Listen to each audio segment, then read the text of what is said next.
எதிரி எப்பயுமே எகுத்தாப்புல தான் இருப்பான்னு சொல்லுவாங்க. அதே மாதிரி எதிரியை நம்ம கண்டுபிடிச்சோன்னா அவனுக்கு முன்னாடியே நம்ம எப்படி வாழ்றதுன்னு தெரிஞ்சிடும். அவன் பிரச்சனை என்னென்ன கொடுப்பான், அவன் பிரச்சனை நம்ம எப்படி தப்பிக்கணும்னு தெரிஞ்சிடும். எதிரியை நம்ம தெரிஞ்சு வச்சுக்கிட்டாலே போதுங்க, அடுத்த பிரச்சனையில நம்ம தப்பிச்சிடலாங்க. சூப்பர். டேய் தம்பி, சொல்லுங்க. எதிரிய கண்டுபிடிச்சிடுறேன், எதிரிகிட்ட இருந்து உஷாராயிடுறேன். சரிண்ணா.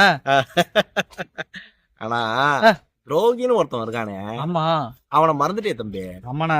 தம்பி, துரோகிலாம் காத்து மாறி ஐயோ எங்க இருப்பானே தெரியாது. உன் கூடவே இருப்பான், உன் கூடவே பழகுவான். நல்லவன் மாதிரி நடிப்பான்டா தம்பி, நல்லவன் மாதிரி நடிப்பான்டா தம்பி.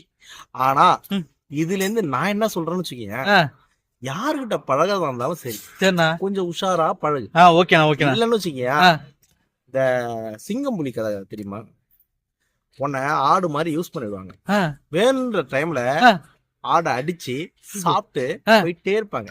அதனால யார்கிட்ட பழகிறதா இருந்தாலும் சரி, யார்கிட்ட பேசுறதா இருந்தாலும் சரி, உனக்கு உன் மனசுக்குள்ள எந்த சோகமா இருந்தாலும் அத வெளியே சொல்லாம உன் மனசுக்குள்ளே வச்சுக்கோ. இல்லன்னா அது நாளைக்கே உனக்கே டேஞ்சர் ஆகி ஓடிடும். அதனால யாரு எப்படின்லாம் யூகிக்க முடியாது இந்த காலத்துல. உஷாரா இருக்கிறது உன் பொறுப்பு. ஓகேண்ணா, சரியா? நான் சொல்றது புரிஞ்சுச்சா? புரிஞ்சுண்ணா. அதனால பார்த்து பத்திரமா, துரோகி கிட்ட பத்திரமா. ஓகேண்ணா.